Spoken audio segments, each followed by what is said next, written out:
Hello, Priya மோகன் audio novels YouTube சேனலுக்கு உங்களை ரொம்ப சந்தோஷத்தோட வரவேற்கிற நான் உங்கள் ஆர்ஜே பிரியா மோகன். என்னோட கதைகளை என்னோட குரல்ல இங்கு நீங்க கேட்டு ரசிக்கலாம். அத்தியாயம் 22. ஆசிரமத்தின் வெளியே இருந்த தோட்டத்தில் எல்லோரும் ஒன்றாக அமர்ந்திருந்தனர்.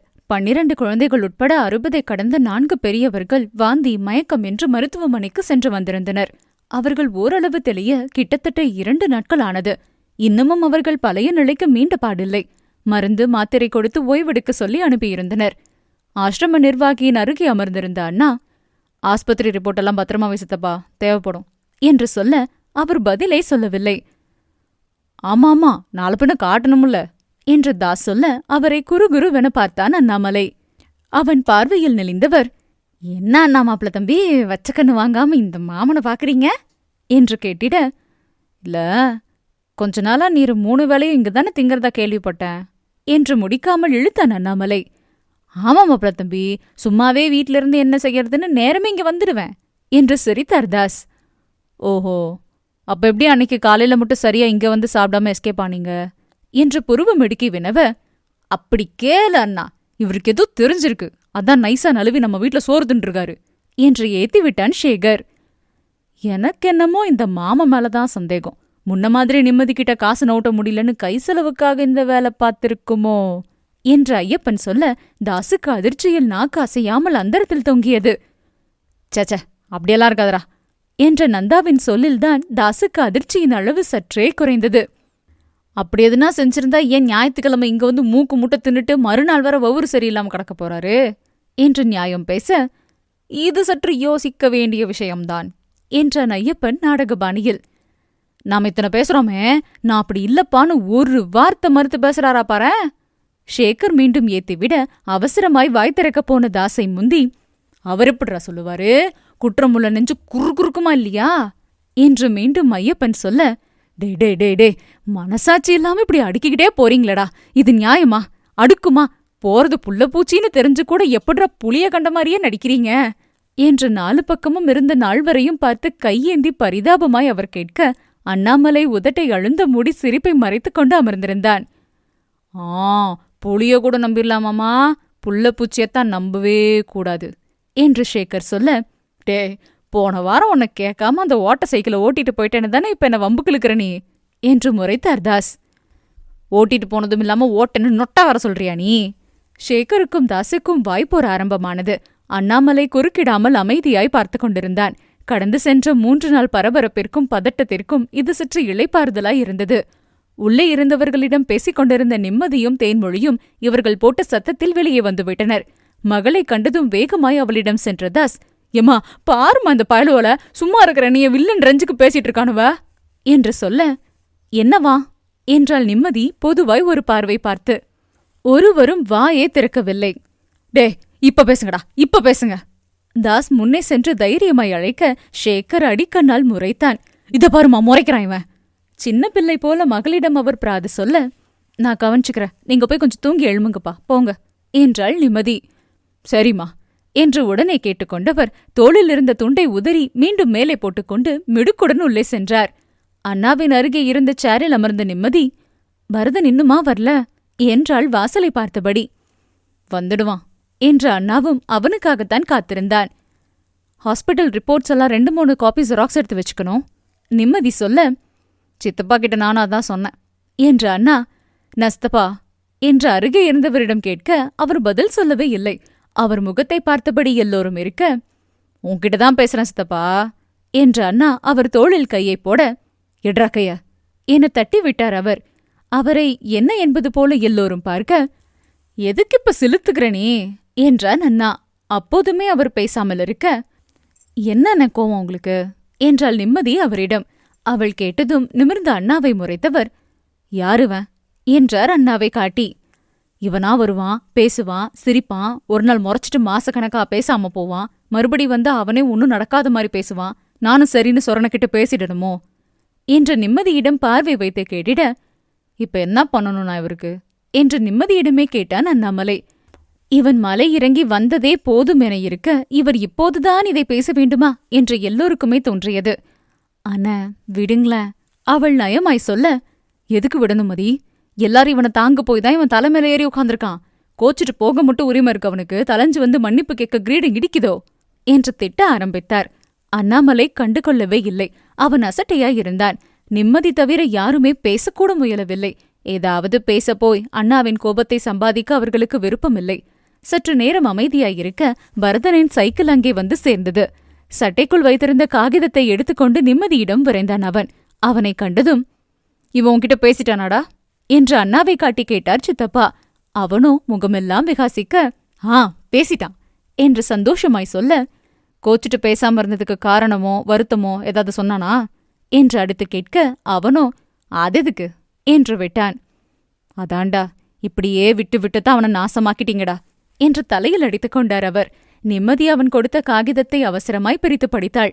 படிக்க படிக்க அவள் முகம் மாறியது. கரி நாள்பட்டதுன்னு ரிப்போர்ட் வந்துருச்சு. அவள் சொன்னதும், நான் சொன்னேன்ல, கரிய பார்த்தாலே தெரியாத எனக்கு, நீதான் ஆதாரம் இல்லாம பேசக்கூடாதுன்னு என்ன அடக்கி வச்ச என்று கத்தினான் அண்ணாமலை. சும்மா குத்து மதிப்பா பேச முடியாதையா? நம்ம பேச்ச காதுல கூட வாங்க மாட்டாங்க. அன்னைக்கு போய் பேசினியே, என்ன ஆச்சு என்று திருப்பி கேட்டாள் நிம்மதி. அண்ணா கொஞ்சம் அமைதியானான். அவனும் அன்றை குதித்தானே. நிம்மதி சொல்ல சொல்ல கேட்காமல் நேரே கிளம்பி டேஸ்ட் பர்ட்ஸ் கடைக்கு சென்றிருந்தான். அவன் இருந்த கோவத்தில் யார் இருக்கிறார் இல்லை என்று கூட பார்க்காமல் உள்ளே நுழையும் போதிருந்தே கத்த ஆரம்பித்தான். அவன் போட்ட சத்தத்தில் அங்கே நேரே வந்து கறி வாங்க வந்திருந்த வாடிக்கையாளர்கள் எல்லாம் சற்று அரண்டு போயினர். நேரே கறி வெட்டும் இடத்திற்கு சென்றவன் கரியை பார்த்தான். மிகவும் மோசமில்லாத கரிதான் என்றதும், ஆசிரமம் தானேன்னு இருந்த பழசுபட்ட அனுப்பி காசு பார்த்துட்டீங்க. எவன் கேட்பாங்கிற தைரியம் தானே உங்களுக்கு? எங்க உன் மேனேஜர், வர சொல்ல அவன என்று மேஜையில் தட்டினான். அவன் கோவத்தையும் வேகத்தையும் பார்த்து வேலையாட்கள் செயலற்றுதான் என்றனர். அவர் இல்ல சார், வெளியில போயிருக்காரு ஒருவன் சொல்ல, ஓ, அங்க பல பேர் சுயநினைவில்லாம கிடக்குறானுங்க, இவன் ஜாலியா ஊர் சுத்துறானா என்றவன், அன்னைக்கே சொன்ன அவன்கிட்ட இங்க எதுவும் சரியில்லை கவனின்னு. இப்பதானே தெரியுது எல்லாமே அவன் கவனத்துலதான் நடக்குதுன்னு என்றான். சார், பிசினஸ் நடக்கிற இடத்துல தேவையில்லாம வந்து சத்தம் போடாதீங்க சார். எதுவா இருந்தாலும் மேனேஜர் வந்ததும் பேசிக்கோங்க, இப்ப கிளம்புங்க ஒருவன் சொல்ல, பிசினஸே பண்ணக்கூடாதுன்னு தாண்டா பேசிக்கிட்டு இருக்கேன் என்று சொன்னவன் சட்டன மக்கள் புறம் திரும்பி, இவனுங்க வித்த பழைய கறியை சாப்பிட்டா அங்க பல பேர் ஆஸ்பத்திரியில கிடக்குறாங்க. தயவு செஞ்சு ஆடம்பர அழகையும் ஆஃபர் ரேட்டையும் பார்த்து நம்பி ஏமாறாதீங்க என்று சொல்லிவிட, யாருக்கா இருந்தாலும் சிறுபயம் வரதானே செய்யும். வாங்க வந்திருந்த ஆட்கள் பின் வாங்கினர். அவர்கள் தயங்குவதை பார்த்ததும் வேலையாட்கள் சுதாரித்தனர். கடையின் நம்பகத்தன்மையில் சந்தேகம் உண்டானால் வியாபாரம் படுத்து விடுமே. பிறகு அவர்களுக்கு அங்கென்ன வேலை இருக்கும்? இங்க பாருங்க சார், எங்க கடையில எந்த தவறும் இல்ல. இந்த மாதிரி வந்து கத்துறதால எங்க வியாபாரத்தை கெடுத்துடலான்னு யார்கிட்டயாவது காசு வாங்கிட்டு வந்து அசிங்கமா பண்ணாதீங்க. தூரமாய் நின்ற ஒருவன் தைரியமாய் குரல் கொடுத்தான். காசு வாங்கிட்டு பேசுறனா? பல்லிடுக்கில் கேட்டவன் அங்கிருந்த பிளாஸ்டிக் சேரை ஓங்கி அடிக்க அது மிக மோசமாய் நொறுங்கி போனது. தப்பு உங்க பக்கம் வச்சுக்கிட்டு எப்படி அவங்களோட பேச முடியுது என்றவன் கோவத்தில் அந்த கண்ணாடி தடுப்புகளை உடைக்க பொருள் தேட, டே போலீஸ்க்கு கூப்பிடுறா என்றிருந்தான் ஒருவன். அதை கேட்டதும் அவன் கோபம் இன்னும் கூடியது. பல்லிடுக்கில் மோசமாய் திட்டியவன் செய்தித்தாள் வைத்திருந்த டீப்பாயை தூக்கி வீச எத்தனைக்க வேகமாய் வந்து அவனை பிடித்து கொண்டான் பரதன். விட்றா என்ன? திமிரிய அண்ணாவை பிடிக்கவே பெரும் பாடாய் இருந்தது. அண்ணா கிளம்பி சென்ற சற்று நேரத்தில்தான் நிம்மதிக்கு அவன் போனதை உரைக்க பரதனை இழுத்துக்கொண்டு பதைபதைப்புடன் அவள் வர, அவள் நினைத்ததைப் போல துள்ளிக் கொண்டிருந்தான் அவன். ஒருவன் போலீஸுக்கு அழைப்பு விடுக்க, கூப்பிடுறா, போலீஸ்கிட்ட நான் பேசுறேன். இன்னையோட இந்த கடை இழுத்து மூடுற நிலையான பாரு. வியாபாரமாடா பண்றீங்க என்று திமிர, நம்ம போயிடலாமாமா வா என அவனை இழுத்தாள் நிம்மதி. நம்ம ஏண்டி போனோம்? தப்பெல்லாம் அவனுங்க மேல. அண்ணா குதிக்க, சொன்னா கேளு வா என்றவள், நாங்க போயிடுறோம் விடுங்க என்றாள் அவர்களிடம். அவள் பேச்சில் இன்னும் குதித்தவனை சரி கட்டி வெளியே இழுத்து வரவே போதும் போதும் என்றானது. முறையான ஆதாரம் இல்லாமல் ஒன்றும் செய்ய முடியாது என்று பேசி பேசி அவனை அமைதிப்படுத்தியவள் திருச்சியில் இருக்கும் தன் நண்பனின் உதவியோடு உணவு தர பரிசோதனை அறிக்கைக்கு அன்று சமைத்த உணவுகளை அனுப்பினாள். அறிக்கையை கொரியரில் அவன் அனுப்பி வைக்க கொரியர் ஆபீஸுக்கே சென்று வாங்கி வந்திருந்தான் பரதன். இப்போது முடிவுகள் வந்த பிறகு கையில் இருக்கும் ஆதாரத்தோடு யோசனையோடு அமர்ந்திருந்தவளை அடுத்து என்ன என்று உலுக்கினான் அண்ணாமலை. யோசனை களைந்தவள், FSSAI ஆபீஸ் என்று சொல்ல, அப்படின்னா என்றான் பரதன். அதே கேள்விதான் அங்கிருந்த அனைவர் முகத்திலும். மெலிதாய் சிரித்தவள் திருவாரூரில் இருந்த உணவு தர கட்டுப்பாட்டு அலுவலகத்துக்கு அன்று மதியமே சென்றிருந்தாள். உடன் அண்ணாமலை மற்றும் ஆசிரம நிர்வாகி சித்தப்பாவுடன். டேஸ்ட்பட்ஸ் ஆப்பிள் கறி ஆர்டர் செய்து வாங்கியதிலிருந்து அந்த கறி பழையது என்பதுக்கான ரசீது முதல் அதற்கொண்டு சீர்கெட்ட உடல்நிலை ரிப்போர்ட்டை சேர்த்து ஒரு புகார் எழுதி கொடுத்தாள். அதற்கொண்டு அந்த 2 நாளில் டேஸ்ட்பட்ஸ் கடையில் திடீர் ரெய்டு நடந்தது. ஆனால் ரெய்டின் முடிவு அவர்களுக்கு எதிர்ப்பதமாய் அமைந்ததுதான் அவர்களுக்கு அதிர்ச்சியானது. நாள்பட்ட மாமிசம் என்று அங்கே எதுவும் கண்டெடுக்கப்படவில்லை என்பதோடு சுத்தமான முறையில் வியாபாரம் நடைபெறுவதாக அறிக்கை முடிவு வந்தது. அன்னைக்கு என் கடைக்கு வந்து நீ சவுண்ட் விட்டனு தெரிஞ்சதுமே உன் மூஞ்ச பேக்கறன்னு தான் கிளம்புன. கூட்டாளிங்க தான் விஷயத்த பெருசுப்படுத்தாத, வியாபாரத்துக்கு கெடுதின்னு நிறுத்தி வச்சானுவோ. இன்னமும் பெரிய லாடு மாதிரி போய் கம்ப்ளைண்ட் கொடுத்த. என்னாச்சு, நக்கின்னு போச்சா? பிஸ்கட் கம்பெனி வாசலில் நின்று திமிரும் எகத்தாளமுமாக தன் வண்டியில் அமர்ந்த வாக்கில் பேசிக் கொண்டிருந்தான் வீரப்பன். திண்ணையில் அமர்ந்திருந்த அண்ணாமலை ஒன்றுமே பேசவில்லை. மண்ணில் வரிசை கட்டி போகும் எறும்பு கூட்டம் ஒன்றைதான் இமைக்காமல் பார்த்திருந்தான். எங்க எல்லாரும் ஆன்லைனுக்கு மாறிட்டா உன் வியாபாரம் தலை தூக்க முடியாதுன்னு பயந்து இன்னானமோ பண்ற போல. வீணா அசிங்கப்படாத. மிச்சம் மீதி இருக்கிற ஆட்டையும் எங்ககிட்டயே போனி பண்ணிடு. கூட 100-50 நான் போட்டு தர சொல்றேன் நான் என்றவன், இன்னொருக்கா வந்து பிரச்சனை செஞ்சு அசிங்கப்படாத. அடுத்த முறை உன் மேல கைய வைக்க நான் கொஞ்சமும் யோசிக்க மாட்டேன் என்று வீரப்பன் சொன்ன கணம் அண்ணாமலை சரக்கென அவனை நிமிர்ந்து பார்க்க அவன் திடீர் பார்வையில் வண்டியோடு ஒரு கணம் தடுமாறினான் வீரப்பன். இதயம் சற்று வேகமாய் துடித்தது. ஆனாலும் முறைப்புடன், தெப்பகுளம் பக்கத்துல டெலிவரி ஒன்று இருக்கு, கொடுக்கதான் போய்கிட்டு இருக்கேன், வரட்டா என்றவன் வேகமாய் சென்று விட்டான். அவன் போனதும் அண்ணாவின் அருகே வந்து அமர்ந்தாள் மதி. ரொம்ப பேசுறான். அவள் முகம் சுளிக்க, இதை சும்மா விடக்கூடாது மதி என்றான் அண்ணா. யோ, அவன் கிடக்கிறான் லூசு பய அவள் சொல்ல, அவன் அல்ல இந்த பிரச்சனைய என்றவன் ஏதாவது செய்ய வேண்டும் என்ற முடிவோடு பார்த்தான் அவளை. என்ன பண்றது அவள் கேட்க, தெரியல, ஆனா பண்ணணும். இப்படியே விட்டுட்டா அவனுங்களுக்கு குளிர் விட்டுடும். அவனுங்க பண்ற விஞ்ஞான வியாபாரம் எனக்கு பிரச்சனை இல்ல, தரமான பொருளை விற்கணும், அதான் முக்கியம். ஒன்னு அவன் மாறணும், இல்லனா கடையை மூடணும், அவ்வளவுதான் என்றான் முடிவாக. அவன் பேச்சை உள்வாங்கியவள், செஞ்சிடலாம் என்று எழுந்து கொள்ள சட்டென தடுக்கியது. அவள் தடுமாறும்போதே, ஏ என பிடித்து விட்டான் அவளை. புடவை தடுக்கிடுச்சு அவள் சொல்ல, இன்னமும் அவள் கரத்தை அவன் விடவில்லை. பாத்துடி, இருக்கு இல்லன்னு வேற என்னமோ சொல்லிக்கிட்டு இருக்க என்றவன் பார்வை சட்டென மாறி போனது. முறைப்பதைப் போல நடித்தவள், இல்லாம எங்க போகும் என்றாள். ஓ, அப்போ எல்லாம் சரியாதான் போயிருக்கா அவன் கேட்க, வாய மூடியா என்றவள் வேகமாய் சுற்றிலும் பார்த்தாள். சிரித்தவனோ, எங்கேயாவது கூட்டிட்டு போனோன்னா சொல்லு என்று சொல்ல, போனந்தான், இப்ப வேணாம், இன்னும் 10 நாள் போட்டும் என்றாள். அதுவரைக்கும் என்ன பண்றது அவன் கேட்க, இந்த வாரம் சார் என்ன பண்ணீங்க என்றாள். சிரித்துக்கொண்டே, ஒன்னும் பண்ணல என்று சொல்ல, அதேதான் இனியும் என்றாள் அவள். ஒரு வாரம் இந்த டென்ஷன்ல தான் ஒன்னும் பண்ணல, இப்போ டென்ஷன் கொஞ்சம் கம்மியாயிடுச்சு. அவன் கையிலிருந்து நழுவி நகர்ந்தவள், பத்திரமா இருக்கணும்னா உன் பக்கத்துல வராம இருக்கணும் என்று சொல்ல, அப்படி ஒன்னும் நீங்க பத்திரமா இருக்கணும்னு அவசியம் இல்ல என்று கொஞ்சமாய் முறைத்தான் அவன். அவனையே கண்ணெடுக்காமல் பார்த்தவள், ஏயா, புள்ள பெத்த பிறகாது உனக்கு என்ன பிடிக்கும்னு சொல்லுவியா என்று கேட்டாள். எப்போதும் கேட்பது போல இல்லாது இம்முறை அவள் முகத்தில் ஏக்கம் அப்பட்டமாக தெரிந்தது. அதையெல்லாம் அவன் எங்கே கண்டு கொண்டான். புள்ள பெக்கிறது உன் கடமை, அதுக்கும் உன பிடிக்கிறதுக்கும் என்னடி இருக்கு என்றான் சாவதானமாய். ஒன்றும் சொல்லாமல் அவன் முகத்தையே பார்த்திருந்தவள் மௌனமாய் அங்கிருந்து உள்ளே சென்றாள். ஆம்பளை கண்ணை பார்த்தா தெரியாது பிடிக்குதா இல்லையான்னு, இது ஒரு கேள்வியா கேட்டுனே இருக்கா கிறுக்கி. வாய்விட்டே சொன்னவன் அவளை மறந்து தன் கடையை மீண்டும் திறக்கும் வேலைகளில் இறங்கினான். அத்தியாயம் 23. சிவபிரகாசம் வழக்குரைஞர் என பெயரிட்ட அலுவலகத்தின் உள்ளே அமர்ந்திருந்தனர் அண்ணாமலையும் நிம்மதியும். அவள் கொடுத்த காகிதங்களை கையில் வைத்து புரட்டி கொண்டிருந்தார் அவர். அவர் முகத்தையே இருவரும் எதிர்பார்ப்போடு நோக்க தன் மூக்கு கண்ணாடியை சரி செய்தவர், இப்ப என்ன செய்யணும்னு சொல்றீங்க என்றார். ஏதாவது செய்ய வேண்டும் என்றுதான் இவரிடம் வந்தது. ஆனால் இவரோ என்ன செய்யணும் என்று கேட்க அண்ணாமலைக்கு அதிருப்தியானது. அதை அவன் முகம் காட்டி கொடுக்க அருகே இருந்த மதி, சார், ஏற்கனவே FSSIல புகார் கொடுத்து ரெய்ட் நடந்துச்சு, ஆனா அங்க எந்த தப்பும் இல்லைன்னு ரிப்போர்ட் கொடுத்துட்டாங்க என்று சொல்ல, அப்புறம் என்ன, அதாங்க ஒண்ணும் இல்லையே என்றார் வக்கீல். சார், அங்க பிரச்சனை இருக்கு சார். அங்க கொடுக்கற கறி நாள் பட்டதுதான். இவங்க ரெய்டு வந்தவங்கள லஞ்சம் கொடுத்து ரிப்போர்ட் எழுத வச்சிருக்கலாம், வாய்ப்பு இருக்கு என்று நிம்மதி சொல்ல, இதெல்லாம் எல்லா பக்கமும் நடக்கிறது தானேம்மா என்றார் அவர் அசட்டையாய். அண்ணாமலைக்கு பொறுமை இல்லை. இவர் சரிப்பட்டு வரமாட்டார் என்று தோன்றிவிட்டது. போகலாமா என்பது போல நிம்மதியை பார்த்தான்.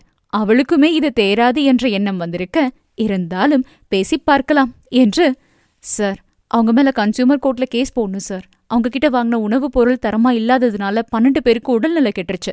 அதுக்கு உங்க பதில் சொல்லணும் என்றாள். அவள் சொன்ன பின்பும் வக்கீலுக்கு இந்த கேஸில் எந்தவித ஆர்வமும் இல்லை. பெரிய இடத்து பிரச்சனைலாம் எதுக்குமா என்றார். சரி, கிளம்புவோம் மதி, வேற வக்கீல் பாத்துக்கலாம் என்று அண்ணாமலை எழுந்துவிட, அட இருங்க சார், ஏதோ உங்க நல்லதுக்கு தான் வேண்டான்னு சொன்னேன். பெண்ண கேஸ் போடணுமா, போட்டுடலாம் என்றவர் அதற்கான வழிமுறைகளை செய்தார். டேஸ்ட்பர்ட்ஸ் ஆபீஸ் அறையில் கையில் காகிதம் ஒன்றை வைத்துக்கொண்டு கோபமாக அமர்ந்திருந்தார் மேனேஜர் சைலேஷ். நிம்மதியும் அண்ணாமலையும் தொடுத்த வழக்கின் விசாரணைக்கு வர சொல்லி நோட்டீஸ் வந்திருந்தது. FSSAI ரைட் வந்ததிலிருந்து சைலேஷ் தன் சமநிலையை இழந்திருந்தார். என்ன தைரியம் அவர்களுக்கு என்ற ஆத்திரம் இருந்தது. எப்படியோ காசை கொடுத்து சரி கட்டிவிட்டார். இது இதோடு போகட்டும், மேற்கொண்டு தான் எதுவும் செய்யப்போய் விஷயம் பெரிதாகிவிட்டாள் என்ற ஐயத்தில் சற்று அமைதி காத்தார். ஆனால் இப்போது நுகர்வோர் ஆணையத்தில் விசாரணைக்கு வர சொல்லி கடிதம் வர அவர் ஆத்திரம் மேலெழும்பியது. சரியாக அந்நேரம் அவர் எண்ணுக்கு அவர் எதிர்பார்த்திருந்த அழைப்பும் வர சிறு படபடப்புடன், ஹலோ மேடம் என்றார். மறுமுனையில் டேஸ்ட்பர்ட்ஸின் உரிமையாளர் கௌசல்யா பாலகிருஷ்ணன் கோபமாக ஆரம்பித்தாள். என்ன நடக்குது மிஸ்டர் சைலேஷ்? புது பிரான்ச், உங்க மேல இருந்த நம்பிக்கையில நிர்வாகத்தை கொடுத்தேன். ஆரம்பிச்ச கொஞ்ச நாள்லயே ரைட், இப்ப கோர்ட்ல இருந்து சம்மன். என்ன பண்றீங்க நீங்க என்றாள் அவள். சைலேஷுக்கு வந்தது போலவே உரிமையாளர் என்ற முறையில் கௌசல்யாவுக்கும் கடிதம் போயிருந்தது. மேடம், அது தயங்கினார் அவர். என்ன மேடம், எங்கேயோ ஏசியில உட்காந்துருக்கவளுக்கு இங்க நடக்கிறது என்ன தெரிய போதுன்னு நினைக்கிறீங்களா? டேஸ்ட்பர்ட்ஸுங்கிறது வெறும் கடை தான் உங்களுக்கு. ஆனா எனக்கு தட்ஸ் அன் இமோஷன், என்னோட அடையாளம். அது காலி பண்ற மாதிரி ஒரு சின்ன விஷயம் நடந்தாலும் என்னோட இன்னொரு ஃபேஸ் நீங்க பார்க்க வேண்டி வரும் மிஸ்டர் சைலேஷ். கௌசல்யாவின் பேச்சில் பதிலே வரவில்லை சைலேஷிற்கு. என்ன செய்வீங்களோ தெரியாது, இந்த இஷ்யூ வெளியில கடுகளவும் வரக்கூடாது. அதையும் மீறி வந்துச்சு என்று நிறுத்தியவள், எல்லா பழியையும் உங்க மேல திருப்பிட்டு வேற ஒரு மேனேஜர் வச்சு என் கடையை நான் நடத்திக்குவேன் என்றாள் உறுதியாய். ஐயோ மேம், அவர் பதற, தமிழ்நாடு முழுக்க நம்ம பிரான்ச்சஸ் இருக்கு. கூடிய சீக்கிரம் இந்தியா முழுக்க கொண்டு வரணும். அதுக்கு பேர் கெடாம இருக்கிறது ரொம்ப முக்கியம். இன்னொரு முறை என்ன உங்ககிட்ட எப்படி பேச வைக்காதீங்க. அப்படி ஒன்று நடந்தா யோ ஹெல்ப்லெஸ் என்றவள். என்ன சைலேஷ் சார், நான் மிரட்டுறேன்னு தோணுதா என்று கேட்டதும், இல்ல இல்ல மேம் அவர் சொல்ல, மிரட்டுறேன் தான், இட்ஸ் அன் ஓப்பன் த்ரெட் என்றால் திமிராக. By the end of this month அங்க வருவேன். அதுக்குள்ள இப்படி ஒரு விஷயம் ஆரம்பிச்ச சுவடு கூட தெரியக்கூடாது. மைண்டட் என்றவள் அழைப்பை துண்டித்தாள். சைலேஷ் ஆரம்ப காலம் முதல் டேஸ்ட்பர்ட்ஸில் வேலையில் இருப்பவர். இதுவரை சாரை தாண்டி அவள் குரல் கூட அவரிடம் உயர்ந்து பேசியதில்லை. இப்போது மரியாதையாக இந்தளவு அவள் திட்ட காரணமான ஆட்கள் மீது கொலைவெறி கூட உண்டானது. என்ன செய்து இதை மூடலாம் என அவர் சிந்தனையில் இருக்க, அவர் அறையின் கதவு தட்டப்பட்டது. வெளியே வீரப்பன் உள்ளே வர அனுமதி கேட்டு நின்றிருந்தான். டெலிவரி பாய் நிற்பதை பார்த்து வா என்றவர், என்ன என்றார் தன் கோபத்தை மறைத்து. அவரிடம் அட்வான்ஸ் கேட்டு எழுதிய லெட்டரை நீட்ட, இப்பதான் சம்பளம் வாங்கினேன், அதுக்குள்ள அட்வான்ஸா என்று முறைக்க, இல்ல சார், தாத்தாவுக்கு உடம்பு முடியல அதான் என்றான் தயக்கமாய். காரணம் மட்டும் கிடைச்சிரும் சத்தமாக முனகியவர் அந்த லெட்டரில் கையெழுத்து வைக்க, அதில் வீரப்பன் கீழ்வேலூர் என இருந்ததைக் கண்டு புருவம் சுருக்கினார். நீ கீவலூரா அவர் கேட்க, ஆமா சார் என்றான் வீரப்பன். அங்க அண்ணாமலைய தெரியுமா உனக்கு அவர் கேட்டதும், தெரியுமா சார், இனி நம்ம கடை வரக்கூடாதுன்னு மிரட்டி விட்டுருக்கேன் என்றான் அவன். தெரியும் என்றதோடு மிரட்டியும் விட்டதாக அவன் சொல்ல நிமிர்ந்து அமர்ந்தார் சைலேஷ். எப்போ மிரட்டின? நம்ம கடைக்கு ரைடு வந்தானுங்கல்ல அப்போவே வீரப்பன் சொல்ல. ஓ என்றவர் சில நிமிடங்கள் யோசித்து பின் அவன் கொடுத்த லெட்டரை கசக்கி வீசினார். சார் அவன் பதற, அதை கண்டு கொள்ளாமல் தன் மேசை டிராயரிலிருந்து ஒரு கட்டு 100 ரூபாய் நோட்டுகளை எடுத்து நீட்டினார் சைலேஷ். முன்பை விட பதறியவன், சார் எதுக்கு என தயங்க, புடி, தாத்தாக்கு ட்ரீட்மெண்ட் பாரு என வலுக்கட்டாயமாய் தனித்தார். அவன் சம்பளத்தில் 3/4 இருக்கும் என தோன்றியது வீரப்பனுக்கு. இது கடனாலாம் கொடுக்கல, திருப்பி கொடுக்கணும்னு அவசியம் இல்ல என்று வேறு அவர் சொல்ல, வீரப்பனுக்கு ஏதோ சரியில்லாமல் பட்டது. இல்ல சார், எனக்கு இவ்ளோ தேவைப்படல, 2000 போதும் அவன் மறுக்க. அட உள்ளவை மொதோ என்றவர், எனக்கு ஒரு உதவி பண்ணணுமே நீ என்றார். என்ன சார் பண்ணணும் அவன் கேட்க, சம்மனை எடுத்து அவனிடம் கொடுத்தார். தமிழில் இருந்ததை கொஞ்சம் மெதுவாகவே அவன் படித்து முடிக்க இவர் பொறுமை காத்தார். எதுக்கு சார் கேஸ் போட்டிருக்கான்? வீரப்பன் கோபமாக கேட்க, அவன் வியாபாரத்தை நமக்கு எடுக்கிறோன்னு நினைக்கிறான் போல என்றார் அவர்.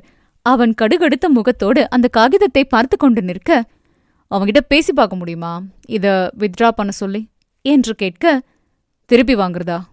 வாய்ப்பு கம்மிதான் சார் உடனே சொன்னான் வீரப்பன். எப்படி சொல்ற?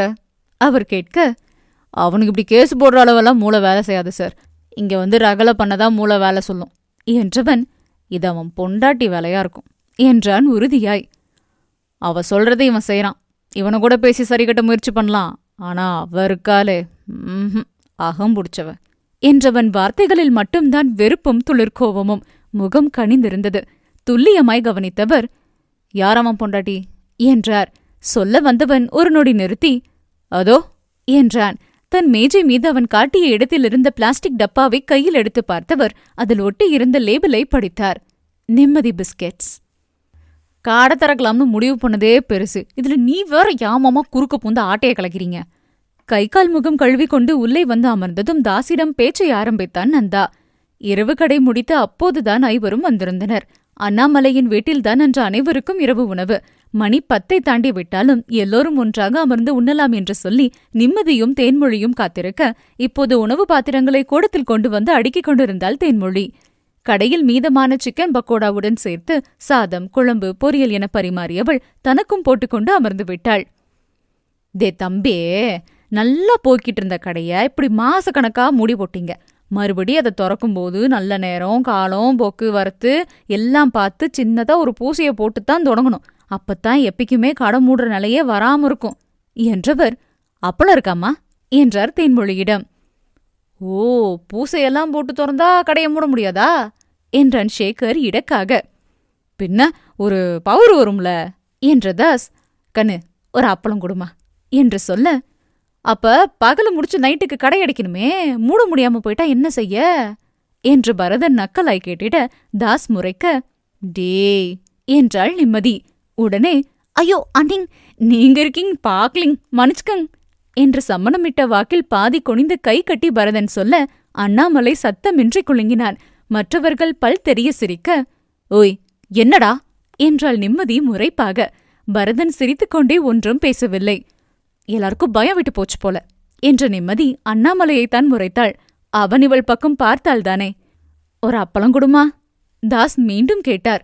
அப்போதும் அவருக்கு கிடைக்காமல் போக, அம்மாடி என்று சத்தமாக அவர் அழைக்க, தேன்மொழியின் மீது எல்லோர் பார்வையும் விழுந்தது.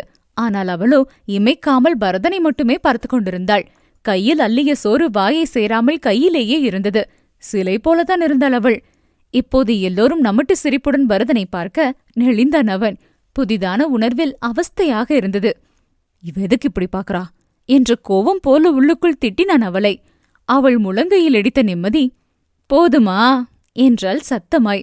சட்டென தெளிந்தவள், எனக்கா என்று கேட்க, பார்த்தது போதுமான்னு கேட்ட என்று சிரிக்க, அது அக்கா. வெகுவாய் அவள் தடுமாற இங்கே பரதனுக்கு தலையை நிமிர்த்த முடியவில்லை. கூச்சமாய் போனது. சாப்பாட்ட சொன்ன, பார்த்துட்டே இருந்தா போதுமா, சாப்பிடு என்றாள் சிரிப்பை அதக்கி. சாப்பிடவே தோன்றவில்லை அவளுக்கு. ஆனாலும் கையிலிருந்ததை வாயில் அடைத்தாள். ஓர விழியால் பரதனை அவள் நோக்க, அவனும் அப்போதும் அவளைத்தான் பார்த்தான். மின்சாரம் தாக்கியதைப் போல விதிர்த்து சட்டென பார்வையை தழைத்துக் கொண்டாள். பரதனுக்கு இது புதிதாக நன்றாக தோன்றியது. இது நாள் வரை அவளை மனைவி என்று யோசித்தது கூட இல்லை. பிடித்துதான் திருமணம் செய்தான். ஆனால் அந்த திருமணம் அவன் மனதில் ஒட்டவில்லை. அண்ணாவின் விலகலில் அவன் திருமணம் கீழே போய்விட்டது. அவள் முகத்தை கூட சரிவர அவன் பார்த்ததில்லை. ஒருவித பாரத்துடன் தான் உலாத்திக் கொண்டிருந்தான். ஆனால் இப்போது எல்லாம் சுமூகமாகி போக அவள் பக்கம் பார்வையும் திரும்ப, அவள் பார்க்கும் பார்வை அவனை என்னவோ செய்தது. முதலாய் ஒரு பெண்ணின் பார்வை தன் மீது படியும் போது வரும் கூச்சம் கலந்த வெட்கம் அவனிடம் பரவியது. மறைத்து கொண்டான். அவளுக்கோ அவனை காண தவிடவில்லை. அவன் சிரித்து இன்றுதான் பார்க்கிறாள். அவள் பார்த்த பின்னிருந்த பரதன் வேறல்லவா? அதுதான் அவன் இயல்பு போல என்று நினைத்தவளுக்கு இப்போது கேலி பேசி சிரிக்கும் பரதன் கவிதையாக தெரிந்தான். ரசித்தாள். வாசலில் பைக் சத்தம் கேட்டதும் இவர்கள் பேச்சு நின்றது. உண்டு முடித்ததால் எல்லோரும் வெளியே வர அங்கே வீரப்பன் நின்றிருந்தான். அவனை பார்த்ததுமே ஒரு எரிச்சல் முகத்தில் வர, எதுக்கு வந்த என்றான் நந்தா. பேசணும். வீரப்பன் ஆரம்பிக்கும் போதே, ஒன்னும் தேவல்ல கிளம்பு என்றான் பரதன். நான் மதி கூட பேச வந்தேன் அவன் திமிராக சொல்ல, அவ கூட நீ எதுக்கு பேசணும் என்றான் அண்ணாமலை இறுக்கமாய். பிசினஸ் பேசுறேன்னு வச்சுக்கோமே. வீரப்பன் சற்று திமிராகத்தான் பேசினான். பேசு பேசு, ஆனா இப்போ இல்ல, பகல்ல கம்பெனிக்கு வந்து பேசு. கோவத்தை அடக்கி சொன்னான் அண்ணாமலை. வீரப்பன் நேராக நிம்மதியிடமே, உன்கிட்ட தனியா பேசணும் மதி, முக்கியமான விஷயம் என்றான். திரும்பி அண்ணாமலையை பார்த்தாள் நிம்மதி. அவனிடம் முழு மறுப்பு. சற்று தயங்கியவள், பேசலாம், ஆனா தனியா இல்ல, சொல்றதா இருந்தா இப்படியே சொல்லு என்றாள். அவளை சுற்றிலும் நின்ற ஆட்களை ஒருமுறை பார்த்தான் வீரப்பன். மதியிடம் தனியாக பேசி ஒத்துக்கொள்ள வைப்பதே மலையை பிரட்டும் வேளைதான். இதில் முறைத்துக்கொண்டு நிற்பவர்களை வைத்துக்கொண்டு விஷயத்தை முழுதாய் சொல்லக்கூட முடியாதே. நிம்மதியை இப்போதெல்லாம் தனியே பிடிக்கவும் முடிவதில்லை என்பதால் தான் இங்கே தேடி வந்தான். வேறு வழி இல்லை, முடிந்தவரை முயலுவோம் என்று எண்ணி, எங்க மேனேஜரு பேசினார் என்கிட்ட என்றான் வீரப்பன். கேஸு கொடுத்துருக்கீங்களா? பாதிக்கப்பட்டவங்களுக்கு ரொம்ப வருத்தப்பட்டாரு. சின்ன கவனக்குறைவுல தான் இப்படி எக்ஸ்பைரி ஆன நாள் நெருங்கின பொருளெல்லாம் வியாபாரம் செய்யப்பட்டிருக்குதுன்னு சொன்னாரு. இங்கே நேரில் வந்து பேசுறேன்னு சொன்னாரு. ஆனா நீங்க ரொம்ப கோவமா இருப்பீங்கன்னு தயங்குறாரு என்றதும், இப்ப என்ன செய்யணும் அவனுக்கு? கேஸ் போட்டது பயந்துட்டானா என்றான் பரதன். கோவத்தை காட்டாமல், நம்ம ஊர் ஆசிரமம் ஓட்டு வழி கட்டடமா இருக்கு, அதை மச்ச கட்டடமா மாத்தித்தரேன்னு சொல்லியிருக்காரு. கட்டிலு, மெத்த, மருத்துவ செலவுக்கு காப்பீடுன்னு இன்னும் நிறைய செஞ்சு தரேன்னு சொல்லியிருக்காரு. இன்னும் 50 பேர் சேர்ந்தா கூட சௌகரியமா தங்க முடியும் அங்க. அதுவும் இல்லாம எங்க முதலாளி அம்மா நடத்துற ட்ரஸ்டே ஆசிரம குழந்தைங்களுக்கு படிப்பு செலவை பார்த்துக்கும் என்று சொல்ல, ஓஹோ, லஞ்சமா என்றான் நந்தா வெகு அலட்சியமாய். பல்லை கடித்த வீரப்பன், இது லஞ்சம் இல்ல, அவர் பக்கம் நடந்த சின்ன தப்புக்காக மனசு வந்து அவரா செய்யறது. நீங்க போட்ட கேஸுக்கு ஒன்னும் பயப்படல அவன் சொல்ல, தெரியுது தெரியுது என்றான் ஐயப்பன் நக்கலாய். நீங்க நம்பினா நம்புங்க, இல்லாட்டி போங்க. இங்க பாருமதி, உனக்கு புரியுதா? நீங்க போட்டிருக்க பெட்டி கேஸுக்கு 5 பைசா கிடைக்காது. தீர்ப்பு உங்க பக்கம் வரப்போறதில்ல. இதே நீங்க கேஸை வாபஸ் வாங்கிட்டா நான் சொன்னது எல்லாம் கிடைக்கும். இன்னும் என்ன வேணுமோ சொல்லுங்க, பார்த்து செஞ்சுக்கலாம் என்றான் வீரப்பன். அண்ணாமலை அத்தனையும் கேட்டுவிட்டும் வாய் திறக்கவில்லை. நிம்மதியிடம்தானே பேச வேண்டும், பேசிக்கொள் என்று நின்று விட்டான். உள்ளுக்குள் கோபம் இருந்தாலும் காட்டிக்கொள்ளவில்லை. நிம்மதியோ, நீயே சொல்ற பெட்டி கேஸு 5 பைசா தேராதுன்னு, அதுக்கு எதுக்கு இப்படி லட்சக்கணக்கில் உங்க மேனேஜர் செலவு செய்யணும் சொல்லு என்றிட, அதான் சொன்னனே பாதிக்கப்பட்டவங்களுக்கு ஆறுதலா பண்றாரு என்று வீரப்பன் சொன்னதும், அது 2 வாரம் முன்னமே தானே செஞ்சிருக்கணும். கேஸ் போட்டு சம்மன் கைக்கு வந்த பிறகுதான் தோணுச்சா என்ன என்றாள் நிம்மதி. வீரப்பனும் யோசித்தான். அவன் ஒன்றும் கெட்டவன் அல்லவே. அண்ணாமலையை பிடிக்காது, அவனுக்கு எதிராய் இருக்க வேண்டும். கூடவே தான் வேலை செய்யும் இடத்திற்கு விசுவாசமாய் இருக்க வேண்டும் என்ற எண்ணம் தான் அவனுக்கு. மேனேஜர் சொன்னதை அப்படியே நம்பியவர்களிடம் வந்து நின்றான். போ வீரா, போய் உங்க கடையில உண்மையிலேயே என்ன நடக்குதுன்னு கவனி. தப்பு நடக்குதா இல்லையான்னு தெரியும். ஒருவேளை எல்லாம் சரியாதான் இருக்குன்னா சொல்லு, நாங்க மாறிக்கிறோம் என்றாள் நிம்மதி. அவள் சொன்னதும் யோசனை தீராமல் தன் வண்டியை எடுத்துக்கொண்டு கிளம்பிவிட்டான் வீரப்பன். அவன் பேசிய விஷயத்தை பற்றிய முணுமுணுப்புகள் அங்கே பலமாயிருக்க, சரி நாங்களும் கிளம்புறோம் என்ற நிம்மதி அண்ணாமலையை பார்த்தாள். முறைத்துக்கொண்டே நின்றவன் வண்டியை உயிர்ப்பிக்க இவள் அமர்ந்ததும் வீடு சென்று சேர்ந்தனர். உள்ளே வந்ததும் வராததுமாக, இன்னுமா உன்னை எப்படி பாக்குறான் பாத்தியா என்று எரிந்து விழுந்தான் அண்ணாமலை. சும்மா பாடு என்றவள் அசதியில் படுத்து விட்டாள். அவன்தான் குதித்தான். நீ எப்ப என்ன ரூட்டு விட ஆரம்பிச்சியோ அப்ப ஆரம்பிச்சது எனக்கும் அவனுக்கும். நீ கிளவையா ஆனாலும் விட மாட்டான் போல, சை என்றவன், அவனையே கட்டி தொலைச்சிருக்க வேண்டியதுதானே என்றான் சலிப்பாக. என்ன என்றவள் தலையை தூக்கி பார்க்க, அவனையே என்று ஆரம்பித்தவன் அவள் பார்த்த பார்வையில் மேற்கொண்டு பேசாமல் நிறுத்திவிட்டான். அவள் முறைப்பு நீண்டது. சரி சரி தூங்கு என்று விட்டான் சரணாகதியாய். கோர்ட்டின் வெளியே போடப்பட்டிருந்த மரம் மேசையில் அமர்ந்திருந்த அண்ணாமலையை இழுத்துக் கொண்டிருந்தாள் மதி. நான் வரல மதி, எனக்கு இதெல்லாம் புரியாது, பொறுமையும் கிடையாது, எல்லாம் படிச்சவனுங்க, அவனுங்க வாடையே ஆவாது நமக்கு என்று விட்டான் முடிவாக. ஒன்றுமே பேசாமல் நின்றாள் அவள். நீங்க வாங்க மாடாம், நேரமாச்சு வக்கீல் சிவபிரகாசம் அழைக்க முறைப்புடனே ஆசிரம நிர்வாகியுடன் உள்ளே சென்றாள். உள்ளே முன்னமே சைலேஷ் இருக்க இவள் சென்று நின்றாள். அது ஒரு சாதாரண அறைதான். விசாரணை கூண்டு போன்ற அமைப்பெல்லாம் இல்லை. இருவரும் எதிரெதிராய் இருந்தனர். விசாரணை தொடங்கியது. பெஞ்சில் இருந்த அண்ணாமலை எழுந்து வெளியே சென்றான். நிறைய மரங்கள் இருந்த இடமாய் சென்று உலாவினான். நேரம் சென்று கொண்டிருந்தது. என்னமோ இதிலெல்லாம் அவனுக்கு நம்பிக்கை இல்லை. நிம்மதியின் நேர்முறை அணுகுமுறை பேச்சுக்காக அவள் போக்கிற்கு போய்க் கொண்டிருக்கிறான். 1/2 மணி நேரம் கடந்த நிலையில் அரவம் உணர்ந்து பார்க்க எல்லோரும் வெளியில் வந்தனர். நிம்மதிக்கு எதிரே நின்று ஏதோ காரசாரமாய் பேசிக் கொண்டிருந்தார் சைலேஷ். இவன் வேகமாய் அவர்களை நெருங்குவதற்குள் அவர் அலட்சிய முறைப்புடன் அங்கிருந்து நகர்ந்து தன் காரில் ஏறிவிட, என்னாச்சு என்றான் அவன் தவிப்பாய். டே அந்த ஆளு சித்தப்பா ஆரம்பிக்க, விடுங்கண்ண என்றவள், கேஸ் நிக்கல என்றாள். தோணுச்சு அவன் சொல்ல, எதனால என்றும் கேட்டான். மறுநாள் அந்த கறியை சூடு செஞ்சு சாப்பிட்டதுல தான் உடம்பு கெட்டு போயிடுச்சான். மற்றபடி அவங்க பக்கத்துல எந்த தப்பும் இல்ல, அதுக்கு ரெய்டு ரிப்போர்ட்டே சாட்சின்னு சொல்லிட்டாங்க. கூடவே சமைச்ச கறியோ ஒரு நாளுக்கு மேல வச்சு சாப்பிட்றதெல்லாம் தப்புன்னு நமக்கு அட்வைஸ் வேற என்றாள் நிம்மதி. கடகுது போ, பாத்துக்கலாம் அவன என்ற அண்ணாமலை, என்ன பேசினா உன்கிட்ட என்று கேட்க, அது ஒன்னும் அவள் ஆரம்பிக்கும் போதே, மிரட்டுறான் அண்ணா என்றார் சித்தப்பா. இது மிரட்டுறானா? அண்ணாமலைக்கு நொடியில் நரம்புகள் சூடானது. அவன் போன திக்கை அத்தனை கோவமாய் வெறித்தான். இதுக்குதான் வேணான்னு சொன்ன. அருகே இருந்த சித்தப்பாவிடம் முணுகியவள், யோ அவன் ஏதோ பயத்துல பேசுறான் விடு என்று விட்டு அவனை அங்கிருந்து அழைத்து சென்றாள். அண்ணாவின் கோபம் எங்கே அடிதடியில் சென்று விடுமோ என்ற பயம்தான் அவளுக்கு. வீட்டிலிருந்து நால்வரும் வேறு அவன் மிரட்டினான் என்ற வார்த்தைக்கே குதிக்க அவர்களை அடக்கி வைக்கவே அந்த பொழுதே ஓய்ந்தது நிம்மதிக்கு. ஆனால் மறுநாள் அவள் நிம்மதி எங்கேயோ போயிருந்தது. வாரக்கடைசி என்பதால் நேரமே வேலைகளை ஆரம்பித்திருந்தாள் நிம்மதி. கம்பெனி முழுக்க விடுமுறையில் இருக்கும் நண்டு செண்டுகளுடன் அம்மாக்களும் சேர்ந்து வேலை செய்ய பிஸ்கட்டின் கம கம மனதோடு வேலை சுறுசுறுப்பாய் நடந்து கொண்டிருந்தது. அக்கா சீக்கிரம் அடிக்க முடியுங்கக்கா, லோடு அனுப்பணும் என்ற நிம்மதி தேன்மொழி நீட்டிய டீயை வாங்கி முதல் மிடரை ஆர்வமாக பொருகினாள். அதே நேரம் அங்கு வந்த காவலர் வண்டி அவர்கள் அனைவரின் கவனத்தையும் கவர்ந்தது. நிம்மதி வாசலுக்கு வர அங்கே வண்டியிலிருந்து இறங்கினர் காவலர்கள். உடன் ஒரு பெண் காவலருடன். நீங்க தான் நிம்மதியா? பெண் காவலர் கேட்டிட, ஆமா என்றாள். குழந்தை தொழிலாளர்களை வச்சு தொழில் நடத்துற குற்றத்துக்காக உங்களை கைது செய்யறோமா என்றவர் அவளை யோசிக்க கூட விடாமல் இழுத்துக்கொண்டு வண்டியில் ஏற்றினார். கேட்டை விட்டு தாண்டிய வண்டியை தடுக்க முடியாது. அக்கா என அலறிய தேன்மொழி வெறும் பாதங்கள் வெயிலில் சுட தலை தெறிக்க ஓடினாள் அண்ணாவை தேடி. தொடரும். அடுத்த பகுதியோடு உங்களை சீக்கிரமே வந்து சந்திக்கிறேன். அதுவரை டாடா.